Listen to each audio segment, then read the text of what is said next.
Coming out of the break, we're going to talk the old Washington Commanders breach. Last year they went 7-10. The over/under this year is 7.5. We noted some additions prior to the break. Carson Wentz being chief among them. They added Trey Turner, the guard. He played for Pittsburgh last year, as well as Andrew Norwell, and sort of a swap with Jacksonville. They signed Brandon Scherf down in Jacksonville. They also lost the Washington Commanders to Ricky Seals-Jones, quarterback Kyle Allen. Landon Collins is released, as was Eric Flowers. I don't think either of those players have signed just yet. Ron Rivera, Carson Wentz. Is this team better than it was last year with Taylor Heineke? Maybe if it is, it's like 1% better. They did draft Jahan Dotson, by the way, to add some wide receiving help for Carson Wentz, but go ahead. So here's the thing about the Commanders that scares me. If you're trying to bet on their over or their under, if you bet the under, they start the season with Jacksonville and Detroit. So there is, no matter what you think of the Commanders, there is a plausible, very plausible route that they end the first 2 weeks at 2-0. And at which point you have to pray that they I don't know. No, I'm not saying they're going to. It's the Commanders. They could start 0-2. But just the way the schedule's set up, those are two very winnable games for the Commanders. All three of those teams, Jacksonville's going to think they can beat Washington. Washington's going to think they beat Jacksonville. Detroit's going to think they can beat Washington. Washington's going to think they can beat Detroit. Like, it's going to go. Those are games you want if you're those teams. You want those winnable games on the front end of the schedule. And then, but if they did win them, all they have to do is go 6-9 the rest of the season to hit their over. And so, but, you asked it to start this off. Are they a better team? I think they're the same team. I don't think Carson Wentz is a step up. And like I said, if it's anything, it's 1%.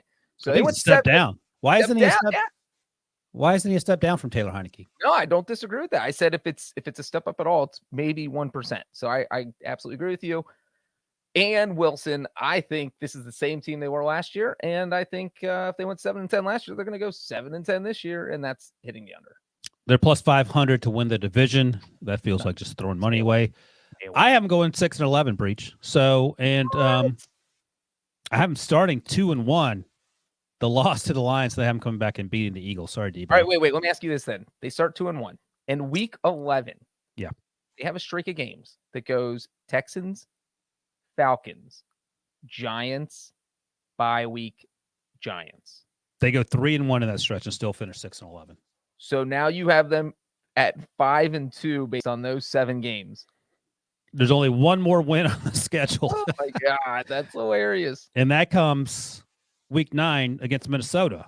You could swap that out with the Bears. I said the Bears. I didn't want to have the Bears losing to every single NFC East team. They certainly could do that.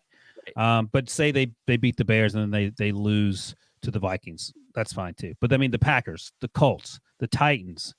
And then after that stretch you just mentioned, 49ers, Browns, and Cowboys is how they end. And again, they don't have a quarterback. If they had a quarterback, this is a different conversation. If they had found a way to get Deshaun Watson and Deshaun Watson didn't have any off-field issues to speak of, I mean, this is a worst-case 9-win team. They have Carson Wentz, who was run out of Indianapolis where Frank Reich wanted him on the team 12 months ago. And now Jim Irsay can't quit subtweeting him to keep that theme going. Yeah, it is. And it's hilarious how much Jim Irsay dislikes Carson Wentz. I mean, maybe it's probably not hilarious to Carson Wentz, but the fact that an NFL owner has been so vocal about, we didn't want this guy at all. We were done. Bye.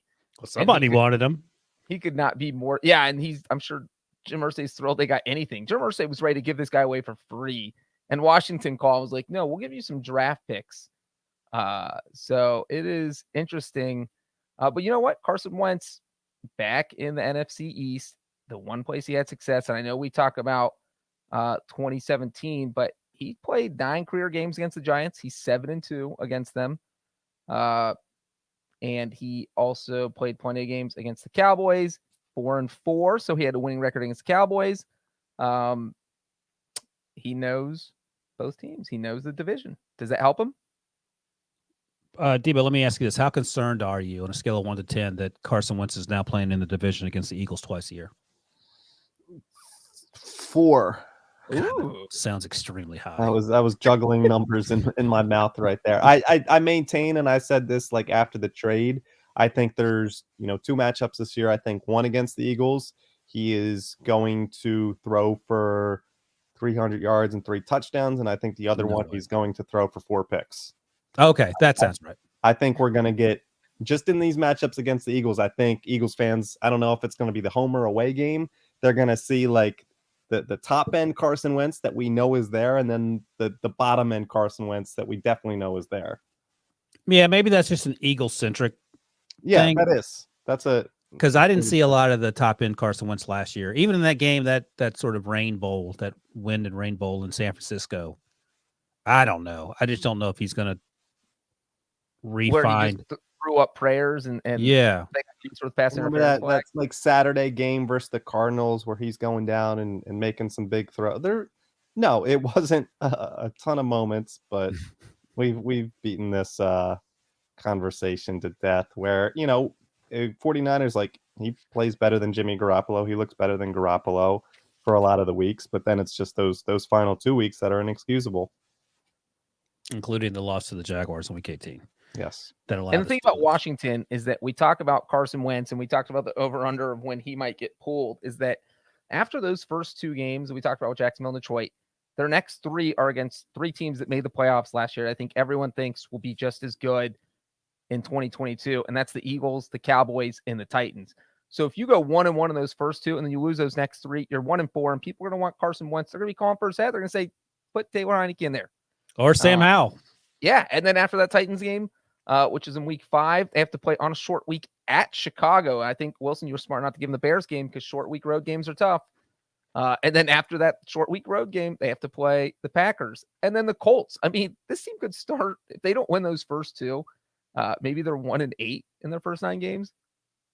I don't know. I don't remember the details of the trade. I don't know if there's a snaps count that needs to be reached for the Colts to get the remainder of the deal or if it's all settled. But I think this is going to be completely different than last year where the Colts had to come off that second round pick to fill it because he played the whole time. I don't think he's going to play the whole time this year. What's your final record? I had him winning 6 games, 6-11. And you had him going 7-10, right? Both under.